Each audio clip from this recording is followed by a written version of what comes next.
பெண்கள் ஏன் டிபெண்டண்ட்டாக இருக்கக்கூடாது? முன்னாடிலாம் வந்து ஃபெமினிசம் அப்படிங்கிறது கொஞ்சம் லைட்டா வந்துட்டுருந்துச்சு. இது ஃபெமினிசம் கிடையாது. ஸோ நம்மளுக்கான வாழ்க்கைய, நம்மளுக்கான ஒரு மணிய, நம்மளுக்காக ஒரு ஐடியா தேடிக்கிற ஒரு விஷயம் தான் இது.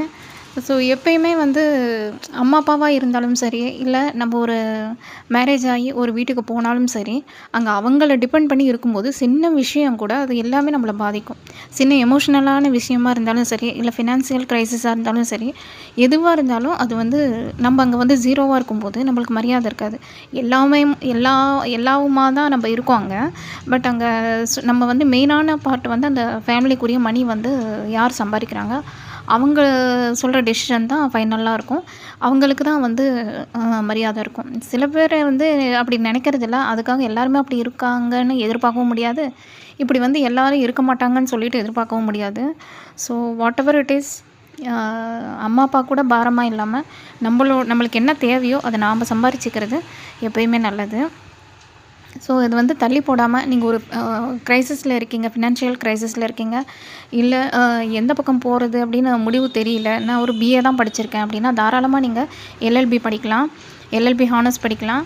அது வந்து நீங்கள் ரெகுலரில் தான் பண்ண முடியும். ஸோ பார் கவுன்சிலில் வைக்கிற ஒரு எக்ஸாமை நீங்கள் எழுதிட்டிங்கனாக்கா அதுக்கப்புறம் லா ப்ராக்டிஸ் பண்ணலாம். அதுக்கப்புறம் தான் நீங்கள் வந்து அட்வொகேட் ஆக முடியும். ஸோ ஆல்ரெடி நீங்கள் ஒரு லக்கீலி ஒரு டிகிரி முடிச்சிருந்தீங்கன்னா நீங்கள் எல்எல்பி படிக்கிறதுக்கு வெறும் 3 இயர்ஸ் போதும்.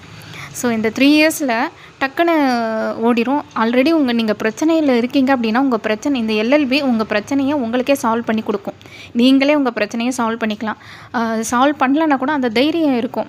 ஒரு லா படிச்சிட்டோம் அப்படின்னாக்கா, எப்படி போகணும், என்ன செய்யணும் அப்படிங்கிற ஒரு கிளியர் விஷன் வந்து உங்களுக்கு இருக்கும். ஸோ உங்களுக்கு இன்ட்ரெஸ்ட் இருந்தால் மற்ற கவர்மெண்ட் எக்ஸாம்ஸும் நீங்கள் ப்ரிப்பேர் பண்ணலாம்.